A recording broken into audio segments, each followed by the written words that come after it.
Assalamualaikum warahmatullahi wabarakatuh. Saya dari kelompok 2 akan mempresentasikan tentang produksi dalam kehidupan. Saya Istihal. Saya Queen Aisyah Putri. Saya Zulfia. Di sini saya akan menjelaskan tentang pengertian produksi. Pada hakikatnya, produksi adalah proses penciptaan ada penambahan nilai guna dari barang atau jasa bentuk yang diikuti oleh penambahan manfaat bentuk, waktu, tempat atas faktor produksi hingga dari produksi tersebut memiliki kemampuan lebih tinggi dalam memenuhi kebutuhan pemakainya. Pada umumnya, produksi dari sudut pandang perusahaan bertujuan untuk memperoleh keuntungan yang maksimal. Oleh karena itu, sebelum produksi dilakukan, perlu dilakukan persiapan dan manajemen yang cermat. Produksi adalah sebuah proses dilakukan untuk menciptakan atau menambah nilai guna dari barang. Jika pertambahan nilai guna dilakukan tanpa merubah produk, maka disebut sebagai produksi jasa, seperti jasa konseling, jasa les pelajaran, jasa konsultan keuangan, sebagainya. Sementara pertambahan nilai guna yang dengan perubahan bentuk produk disebut produksi. Berbagai contoh produksi barang adalah sebagai berikut: membangun rumah, membuat sepatu, memasak nasi, dan lainnya. Dengan demikian, produksi mempunyai dua nilai pokok. Yang pertama, untuk menciptakan nilai guna. Kedua, menambah nilai guna barang atau jasa. Barang atau jasa produksi ada bisa digunakan secara langsung maupun tidak langsung. Biasanya hasil produksi yang tidak bisa langsung digunakan diolah lagi untuk menjadi produk lain yang memiliki nilai lebih tinggi. B. Fungsi produksi. 1. Perencanaan. Perencanaan pada produksi dapat diartikan sebagai melaksanakan kegiatan produksi barang atau jasa pada tempat tertentu yang disesuaikan dengan forecast yang telah disusun. Penyusun forecast tersebut dilakukan dengan sistem yang terorganisir, mulai dari sumber daya manusia, bahan baku, ketersediaan ruang pada gudang, alat, dan lain-lain. Perencanaan produksi mempengaruhi besarnya keuntungan yang dicapai oleh sebuah perusahaan. Karena perencanaan yang baik dapat memperkirakan produksi yang kualitas dan kuantitasnya tepat dan lebih menjamin keberadaan stok tidak kurang dan tidak terlalu banyak. Stok kurang yang mengakibatkan konsumen beralih ke produk lain yang sejenisnya karena kadaluarsa sementara barang lain belum terjual. Bisa disimpulkan, perencanaan produksi dilakukan agar perusahaan dapat bekerja secara efektif dan efisien, sehingga dapat menghasilkan keuntungan sebesar-besarnya.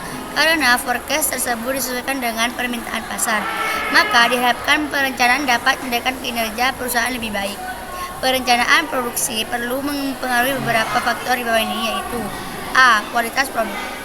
Kualitas produk sangat perlu direncanakan baik-baik dari siapa pasar dituju, sekuensinya atau premium, medium, atau ekonomis, dan harganya, karena setiap segmen dan pasar memiliki standar kualitas.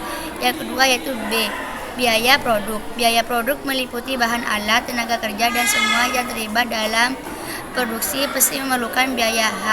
Hal ini harus dimasukkan ke dalam perencanaan produksi agar tidak rugi. Dan salah satunya itu ada waktu pengembangan produk dan biaya pengembangan produk. Oke, penjelasan selanjutnya yang akan dibawakan oleh Queen Aisyah Putri.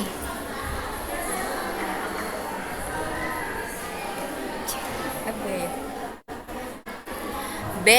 Fungsi produksi.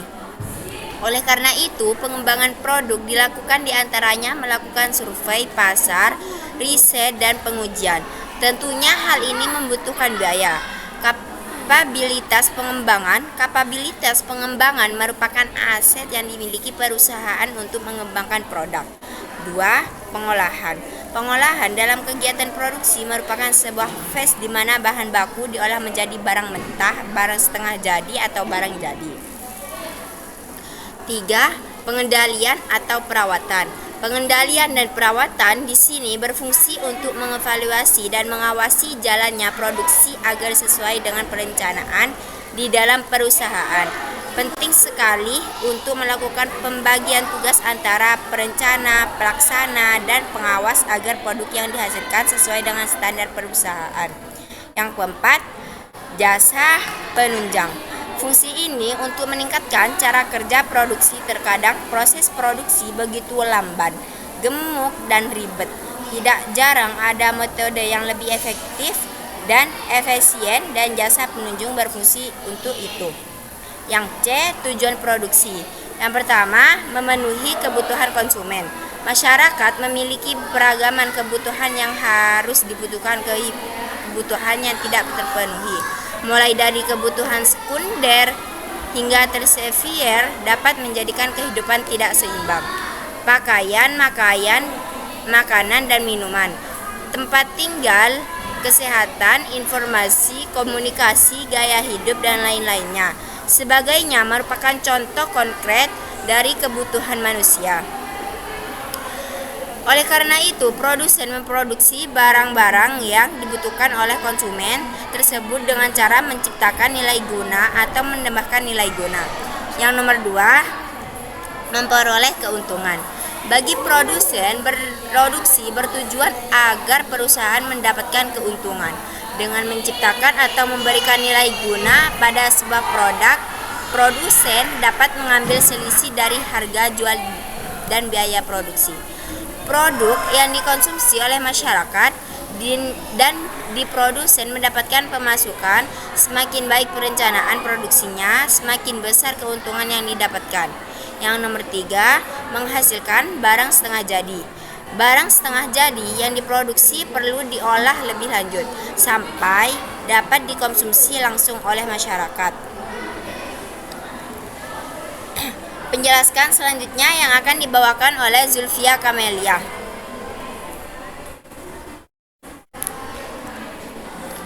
D. Jenis-jenis produksi. Berdasarkan produk yang dihasilkan, produksi terbagi menjadi beberapa jenis di bawah ini, yaitu A. Produksi ekstraktif. Produksi ini melakukan eksplorasi sumber daya alam tanpa mengubah sifat dan bentuk apapun.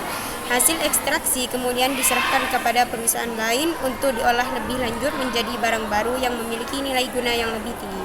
Contoh, penambangan bahan tambang, penangkapan ikan di laut, dan pengeboran minyak bumi. B. Produk agraris.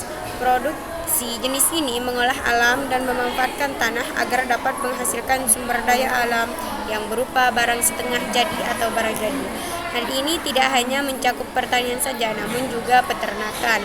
Contoh, padi, sayur, buah-buahan, susu, telur, jagung, dan lain-lain.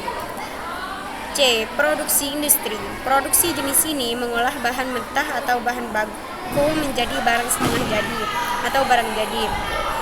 Produksi jenis ini menambah nilai guna agar dapat dimanfaatkan oleh manusia dengan pemanfaatan yang lebih baik lagi. Contoh, pakaian, sepeda motor, mobil, pesawat terbang, pakan ternak, obat, alat kesehatan, makanan dan minuman, jilbab, mesin, alat elektronik, dan lain-lain. D. Produksi perdagangan. Produksi jenis ini bergerak dengan menghubungkan antara dengan konsumen agar barang yang diproduksi dapat pasaran. Penyaluran barang dari produsen ke konsumen menjadi beberapa jenis, yaitu 1. Langsung dari produsen ke konsumen. Perdagangan yang langsung dilakukan sendiri oleh produsen ke konsumen. Biasanya produksi seperti ini dilakukan oleh pengusaha-pengusaha skala kecil atau perusahaan besar yang memiliki sistem marketing retail. Contoh, pembuat pentol menjual langsung ke konsumen bakso. 2. Seni langsung. Perdagangan ini melalui perantara konsumen membeli barang tidak langsung ke produsen, melainkan ke pedagang eceran. Jadi, produsen menjual barang ke pedagang eceran. Contoh, reseller, warung, toko, minimarket, dan supermarket. 3. Tidak langsung. Perdagangan ini dilakukan dengan urutan produsen, pedagang, grosir atau agen, atau distributor, pedagang eceran, atau konsumen. E. Produksi jasa. Produksi jasa merupakan produksi yang menghasilkan produk bukan berupa barang, namun berupa jasa. Dalam melakukan produksi ini dibutuhkan keahlian tertentu. Hasil dari produksi jasa berwujud tidak konkret, tidak kasat mata, dan tidak bisa dipegang, namun keberadaannya dapat dirasakan manfaatnya. Contoh, jasa konseling, jasa keuangan, jasa pendidikan, transportasi, dan lain-lain. 2. Berdasarkan jangka waktu dan prosesnya. Produksi dapat dibedakan menjadi A. Produksi berjangka pendek merupakan produksi yang prosesnya berlangsung cepat dan dinikmati segera oleh konsumen. Jenis produksi ini merupakan jenis produksi yang pertama kali muncul di Indonesia. Hasil dari produksi berjangka pendek mudah ditemukan dan sifatnya sangat mendasar. Sebut aja jajanan pasar, nasi, pecel, dan sate adalah contoh-contoh dari produksi berjangka pendek. Satu produksi berjangka panjang, dari judulnya sudah dapat kita tebak bahwa produksi jangka panjang membutuhkan waktu yang panjang agar produk dapat dinikmati atau dimanfaatkan oleh konsumen. Proses produksinya: budidaya ikan lele, pembangunan rumah, budidaya lobster merupakan beberapa contoh dari produksi berjangka panjang. Produksi terus-menerus atau berlanjutan. Dalam proses menghasilkan produk, proses dan waktu yang dibutuhkan memerlukan kelanjutan yang kontinu. Dalam proses produksi lainnya, agar hasil produksi dapat terselesaikan, pembuatan gula, karet, mie kering merupakan beberapa contoh dari produksi jenis ini. 3. Produksi perselingan. Produksi ini menggunakan beberapa bahan baku yang kemudian digabungkan agar menghasilkan barang baru. Contoh: sepeda motor, pesawat terbang, mesin, dan lain-lainnya. Tahapan produksi. Ada beberapa tahapan yang perlu dilewati dalam produksi, terutama barang, yaitu konsep produk, riset, pembuatan dan pengembangan desain produk, fikasi desain, pembuatan prototipe, uji dan validasi prototipe, produksi massal, perakitan, dan pengujian, pengembangan produk akhir. Oke, cukup sekian presentasi dari kelompok kami. Kurang lebihnya mohon maaf. Wassalamualaikum warahmatullahi wabarakatuh.